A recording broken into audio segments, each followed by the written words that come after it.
Online class में एक बार आपका फिर से स्वागत। देखो, हमने आपके लिए पाठ नंबर 1 को पूरा करवा दिया था, ठीक है ना। पाठ नंबर 1 को पूरा करवा देने के बाद कल हमने आपसे कहा था कि हम आपको आगे पाठ नंबर 1 के अभ्यास प्रश्न को हल करवाएंगे, ठीक है ना।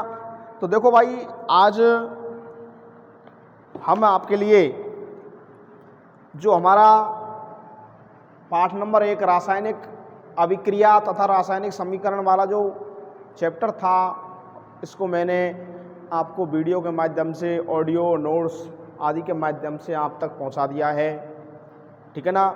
अब मैं इसके अभ्यास प्रश्नों को आज आपके लिए हल करवा रहा हूँ, ठीक है ना। तो देखिए, प्रश्न संख्या 1, 2, 3, 4, प्रश्न संख्या 1, 2, 3, 4 तक तो आपके लिए जो है मैं आपको एबेसेदे वाले प्रश्न हैं, इनको वैसे ही बता रहा हूँ, ठीक है ना। जो 5वां प्रश्न है, इसको थोड़ा सा समझाने की कोशिश मैं बोर्ड के माध्यम से करूँगा।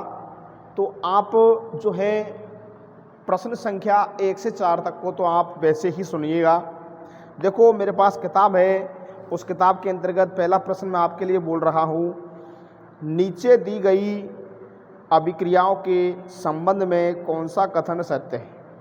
देखो भाई, एक अभिक्रिया नीचे लिख रही है जिसके अंतर्गत आपको ये बताना है, ये 4 कथन आपको दिए गए हैं। अभिक्रिया है हमारी PbO। Pb का मतलब होता है लेड ऑक्साइड। PbO का मतलब क्या होता है भाई? लेड ऑक्साइड, जिसको सीसा कहते हैं, शीशे का ऑक्साइड प्लस कार्बन, ठीक है ना। तो हमारी एक अभिक्रिया है PbO प्लस C। प्रश्न संख्या के अंतर्गत 1 के अंतर्गत PbO प्लस C। PbO का मतलब होता है लेड ऑक्साइड और प्लस कार्बन, ठीक है ना। कहने का मतलब लेड ऑक्साइड की अभिक्रिया कार्बन से हो रही है और बन रहा है Pb plus CO2। Pb plus CO2, ये अभिक्रिया जो है आपको पहले प्रश्न में लिख रही है PbO plus carbon plus Pb plus CO2, ठीक है ना। ये अभिक्रिया आपको लिख रही है। अब वो ये कहना चाह रहा है कि ये जो अभिक्रिया दी गई है, इस अभिक्रिया के अंतर्गत आपको 4 प्रकार के एबेसेदे दिए गए हैं, ठीक है ना। इस 4 प्रकार के एबेसेदे के अंतर्गत आपको असत्य कथन छांटने हैं। इन चारों कथनों में से आपको असत्य कथन छांट, असत्य का मतलब जो गलत है, ठीक है ना। तो देखो भाई, शीशा अपचयित हो रहा है। शीशा अपचयित हो रहा है। मैंने आपको बताया था, जब आपको ऑक्सीकरण तथा अपचयन वाली अभिक्रिया पड़ी थी, उसमें मैंने आपके लिए बताया था कि जब किसी पदार्थ से ऑक्सीजन का जुड़ाव होता है तो वहाँ पर ऑक्सीकरण होता है, और ऑक्सीजन निकलती है तो वहाँ पर अपचयन होता है, ठीक है ना। तो देखो, ये PbO जो है, इस PbO की अभिक्रिया जब कार्बन से करवाई तो यहाँ से PbO से ऑक्सीजन निकल रही है। क्या हो रही भाई? निकल रही है। इसका मतलब इसका अपचयन हो रहा है, ठीक है ना। अपचयन, निकलने का मतलब PbO का अपचयन Pb में हो रहा है, ठीक है ना। इसके बाद कार्बन से ऑक्सीजन जुड़ रही है, तो कार्बन से ऑक्सीजन जुड़ रही है, इसका मतलब इसका ऑक्सीकरण हो रहा है, ठीक है ना। तो यहाँ पर PbO का Pb में अपचयन हो रहा है और कार्बन का कार्बन डाइऑक्साइड में ऑक्सीकरण हो रहा है, ठीक है ना। तो इस जो 4 एबेसेद हैं, इन 4 एबेसेदों में से आपको असत्य कथन छांटना है। तो देखो भाई, शीशा अपचयित हो रहा है, सही है भाई। ये शीशा जो है, ये Pb जो है, शीशा Pb ये अपचयित हो रहा है, सही बात है। तो इसका अपचयन हो रहा नहीं हो रहा? PbO का अपचयन किस में हो रहा है? Pb में हो रहा है। तो ये बात सत्य है कि ये जो PbO जो है, PbO इसका अपचयन Pb में हो रहा है, ठीक है ना। इसके बाद जो है शीशा अपचयित हो रहा है, शीशा अपचयित नहीं हो रहा, PbO अपचयित हो रहा है, ठीक है ना। तो ये असत्य बात है, ये क्या बात है भाई, असत्य, क्योंकि यहाँ पर ये PbO जो है ये अपचयित हो रहा है, Pb अपचयित नहीं हो रहा, PbO का अपचयन हो रहा है, ठीक है ना, PbO का अपचयन हो रहा है, इसलिए ये बात क्या है भाई, गलत। तो पहला गलत है, कार्बन डाइऑक्साइड उपचयित हो रही है। तो कार्बन डाइऑक्साइड जो है ये कार्बन डाइऑक्साइड का तो क्या हो रहा है भाई, कार्बन का ऑक्सीकरण हो रहा है। ऑक्सीकरण तो किसका हो रहा है भाई, कार्बन डाइऑक्साइड का हो रहा है। तो ये दोनों जो ए और वे, ये दोनों प्रकार के जो बिंदु हैं ये गलत हैं। और तीसरे देखना, कार्बन उपचयित का मतलब ऑक्सीकृत हो रहा है, तो सही है, कार्बन का ऑक्सीकरण कार्बन में हो रहा है, तो ये बात, ये कथन सही है बिल्कुल। और लेड ऑक्साइड अपचयित हो रहा है, तो ये PbO जो है ये अपचयन हो रहा है, किसमें, PbO का, PbO जो है ये अपचयन हो रहा है Pb के अंतर्गत। तो कहने का मतलब हमारा जो रिजल्ट है वो यहाँ पर आता है कि ए और वे ये दोनों बिंदु गलत हैं, इसलिए हमारा जो उत्तर है ए हो जाएगा। कौन सा हो जाएगा भाई, ए, ठीक है ना। उत्तर हो जाएगा फर्स्ट, ए एवं बी दोनों कथन असत्य हैं।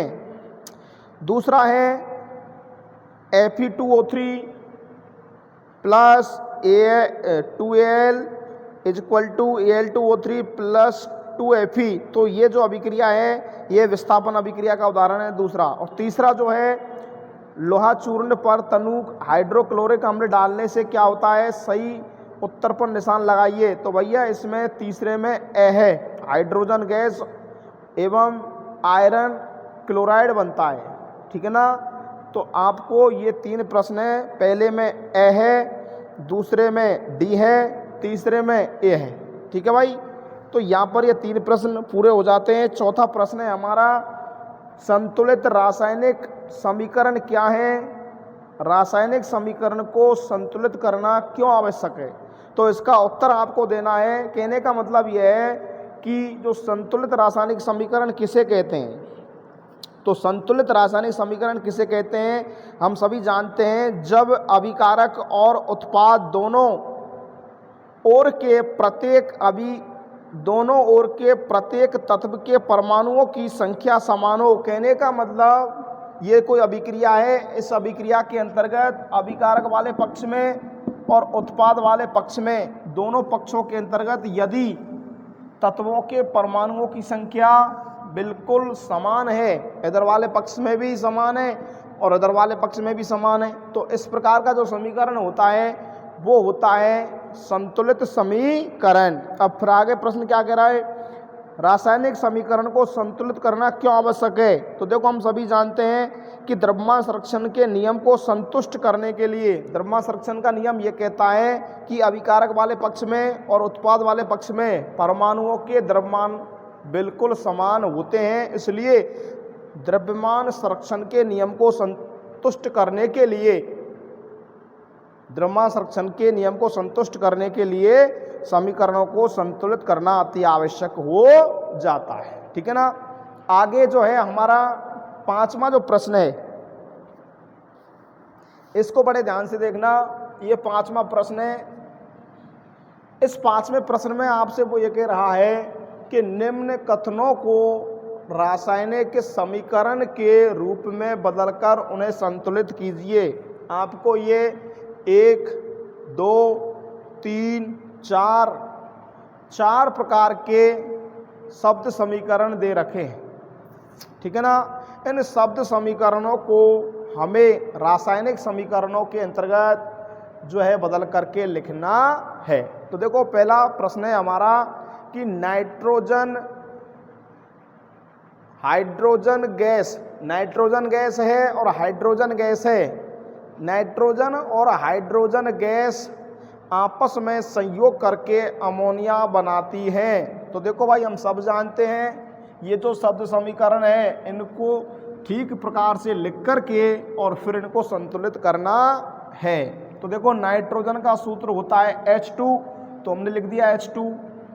हाइड्रोजन, नाइट्रोजन और हाइड्रोजन गैस संयोग करके, तो यहाँ पर नाइट्रोजन और हाइड्रोजन इन दोनों गैसों का मैंने सूत्र लिख दिया।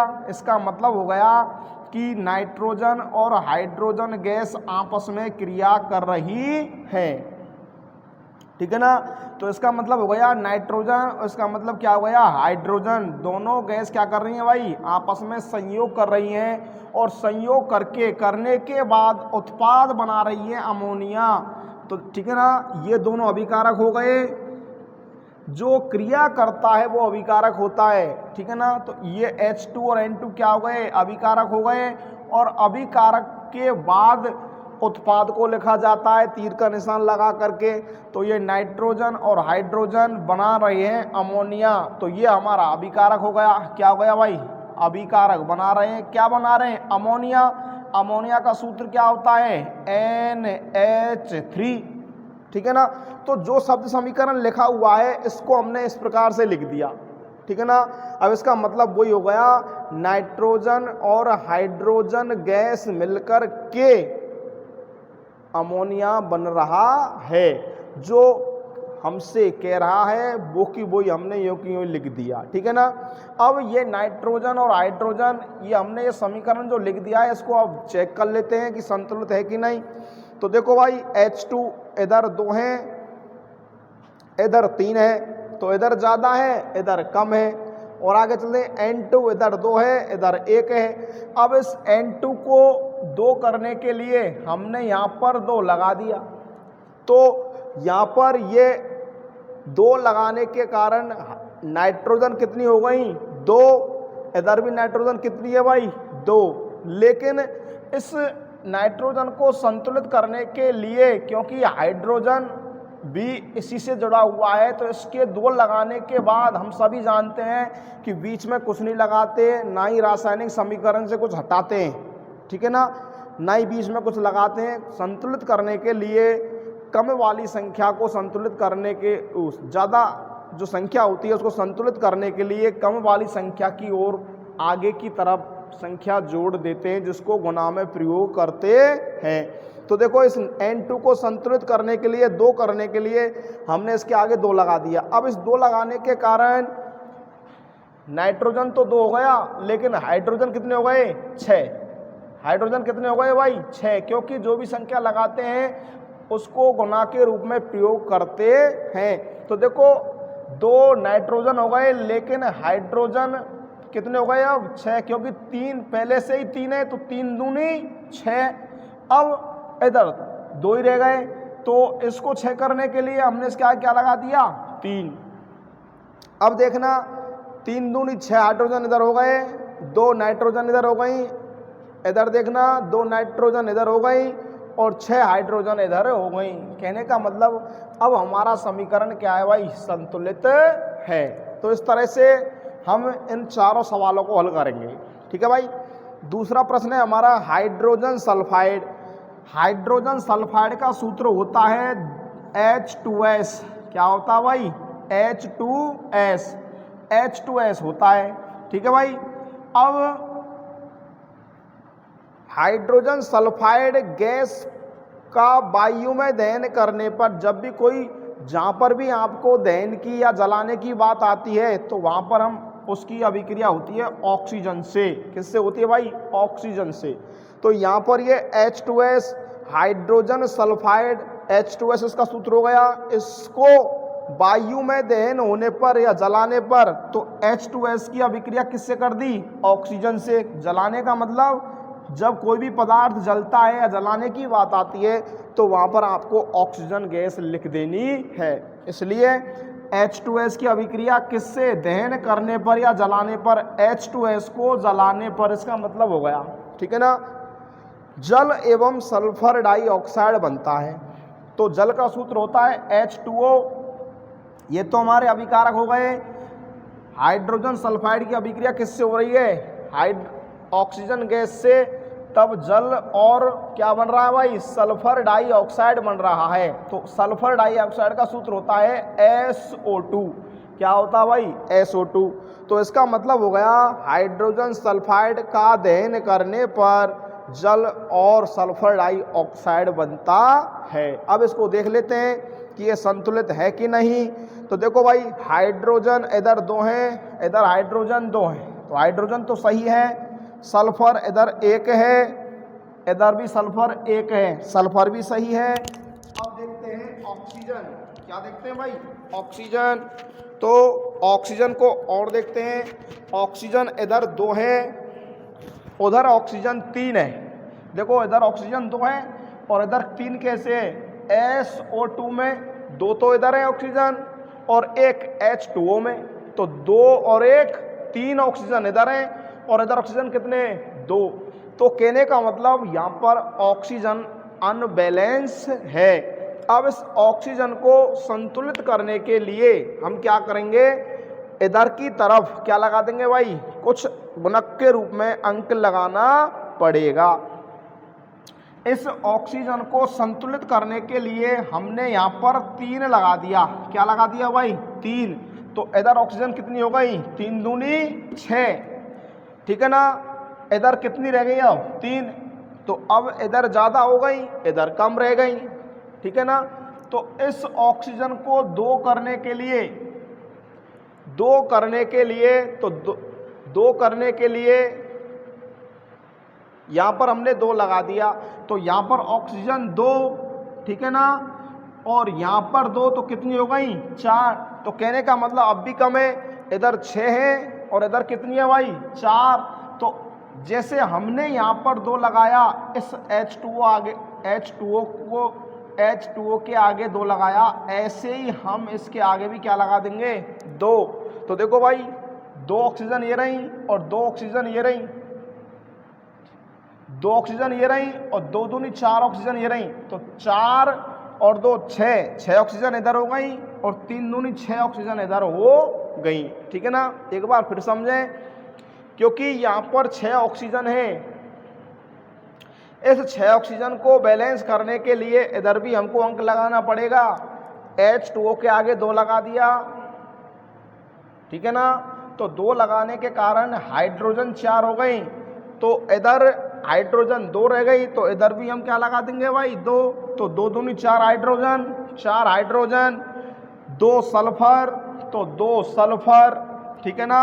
6 ऑक्सीजन, तो 6 ऑक्सीजन देखना, 2 ऑक्सीजन तो ये रही, क्योंकि पूरा गुना हो रहा है, 4 हाइड्रोजन है और 2 ऑक्सीजन है। और इधर देखना, 2 दूनी 4, तो 2 तो सल्फर है और 4 ऑक्सीजन है, तो 4 और 2 6 ऑक्सीजन इधर हो गई और 6 ऑक्सीजन पहले से इधर है। तो इस 2 3 2 और 2 लगाने पर हमारा समीकरण क्या हो गया भाई, संतुलित हो जाता है। ऐसे ही आप चौथे को देखना, तीसरे को देखो, एल्यूमिनियम सल्फेट का सूत्र होता है Al2SO4 का होल थ्राइस के साथ अभिक्रिया कर, एल्यूमिनियम सल्फेट के साथ अभिक्रिया कर बेरियम क्लोराइड का सूत्र होता है BaCl2। तो देखो, एल्यूमिनियम सल्फेट का सूत्र होता है Al2SO4 का होल थ्राइस, इसकी अभिक्रिया किसके साथ हो रही है, BaCl2 के साथ हो रही है, और होने के बाद क्या बन रहा है भाई, एल्यूमिनियम क्लोराइड बन रहा है। क्या बन रहा है भाई, एल्यूमिनियम क्लोराइड। तो एल्यूमिनियम क्लोराइड का सूत्र होता है AlCl3। क्या होता है भाई, AlCl3। तो ये एल्यूमिनियम क्लोराइड बनता है, एवं बेरियम सल्फेट भी बनता है। तो बेरियम सल्फेट का सूत्र होता है BaSO4। तो हमने जो शब्द समीकरण लिखा हुआ है, उस शब्द समीकरण को जैसे वो कह रहा है उसी प्रकार से हमने लिख दिया। अब हम इसको देखते हैं कि संतुलित है कि नहीं है। तो देखो, संतुलित होने के लिए आपको क्या करेंगे भाई, यहाँ से देखते हैं Ba 1 है, इधर भी Ba 1 है, Cl2 इधर 2 है, इधर Cl 3 है। कितने हैं भाई, 3, ठीक है ना। अब क्या करेंगे, इस Cl2 अनबैलेंस है, इसलिए हम क्या करेंगे, इस AlCl3 के आगे AlCl3 के आगे हम क्या लगा देंगे भाई, 2 लगा देंगे। क्या लगा देंगे भाई, 2 लगाने पर Al 2 हो गया और Cl कितने हो गए भाई, 6। कितने हो गए भाई, 6। तो यहाँ पर Al2 2, Al पहले से 2 है, ठीक है ना, और यहाँ पर BaCl2, ये Ba 1 है, इधर भी Ba 1 है, लेकिन Cl जो है 6 हो गए और इधर कितने हैं भाई, 2। तो इस Ba के आगे 3 लगा देंगे। क्या लगा देंगे भाई, 3। तो यहाँ पर ये 3 Ba, यहाँ पर कितने Ba हैं, 1, तो इसके आगे 3 लगा देंगे, ठीक है भाई। तो यहाँ पर क्या हो गया, यहाँ पर हमारा 3 लगाने पर BaSO4 के आगे 3 लगाने पर और BaCl2 के आगे 3 लगाने पर हमारा समीकरण क्या हो गया भाई, संतुलित हो जाता है। अब देखते हैं एक बार कैसे हो जाता है, देखना। Al2 पहले से 2 है, इधर 2 लगाने पर Al2 हो गया, तो ये Al2 Al2 बैलेंस है। इसके बाद SO4 3, तो यहाँ पर 3 पहले, ये SO4 3 लग रहा है, नहीं SO4 3, तो यहाँ पर 3 लगाने पर 3 SO4, ये सही है, ठीक है ना। इसके बाद ये देखना Cl2, 3 लगाने पर Cl इधर 6 हो गए। कितने हो गए भाई, 6, और इधर 3 लगाने पर, पहले से 3 थे, 2 और आगे लगा दिया, तो कितने हो गए, 6। तो ऐसे 3, 2 और 3 लगाने पर समीकरण हमारा संतुलित हो जाता है। आगे चौथा प्रश्न और है, पोटेशियम धातु जल के साथ अभिक्रिया करके, तो देखो भाई पोटेशियम का प्रतीक होता है, पोटेशियम धातु का प्रतीक होता है K। क्या होता है भाई, K। जल के साथ अभिक्रिया करके, जल का सूत्र होता है H2O,